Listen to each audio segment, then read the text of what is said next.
Today I want to talk about mumbling. Mumbling is something I used to do a hell of a lot. It's something that became a habit, and it was for a few reasons. One was self-confidence, and I just didn't have the will or the need to really want to communicate effectively, even though I thought I was.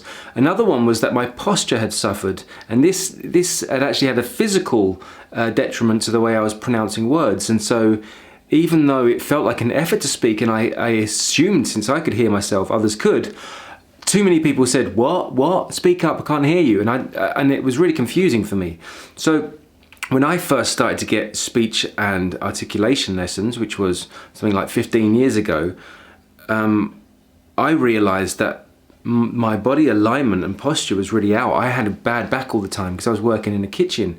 It was very busy, and this had an impact on my back, and so my shoulders were hunched over and I was rounded in the back, and that kind of further played up into my neck, which then caused lots of tension in my jaw, and so my jaw wasn't opening enough, and so it didn't move. And of course that's connected somehow also, you know, the tongue is in there, and the tongue wasn't moving enough, and so I was just speaking like that all the time. It was very quiet because there was pharyngeal constriction.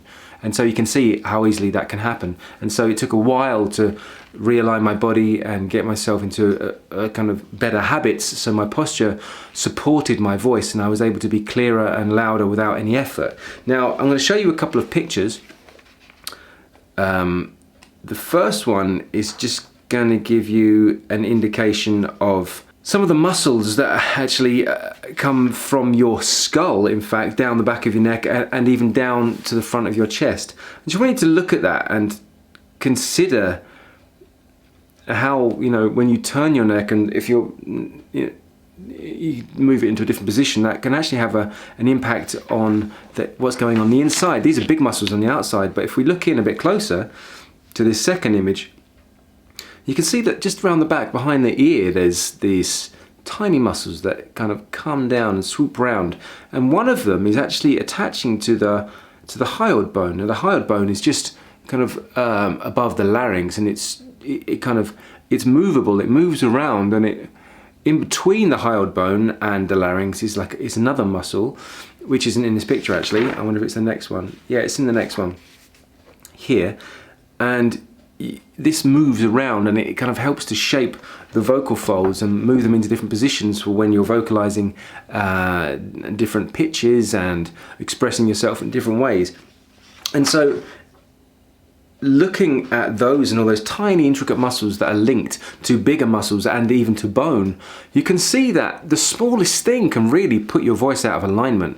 And so if you're carrying tension, or if your body is in a bad position or bad alignment, what's going to happen is some of these muscles that shouldn't be working for that job are doing extra work. And so they become tight and they pull and they become rigid and aren't as flexible as they should be to allow your voice to flow.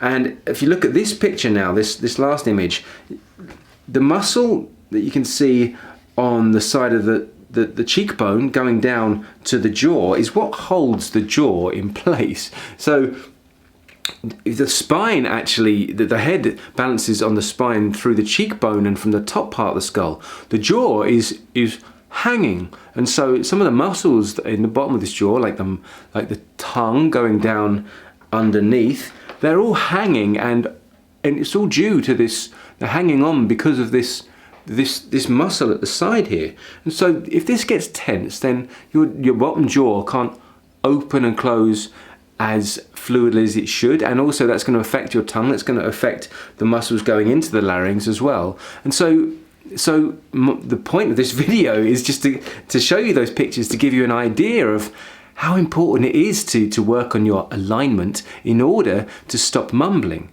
It's not just about working your articulators, because if you're standing and sitting all day in funny positions and you're hunched over and you're suffering from bad back, your legs are tired, you know, it's all going to have this impact on these tiny muscles that affect the way that your skull meets your neck and the way that your voice muscles are free to move, and your jaw, of course. So consider that. I don't want to be too prescriptive, but I'm going to suggest that if you are someone that suffers from mumbling, maybe you can start to look at ways and methods and and techniques in which you can help, which will help you find some better alignment, like yoga or Pilates. Pilates builds up core muscles, and you know, yoga works a lot with the spine. So these are really great ways, and these are some of the early ways that I started to work on my own body alignment.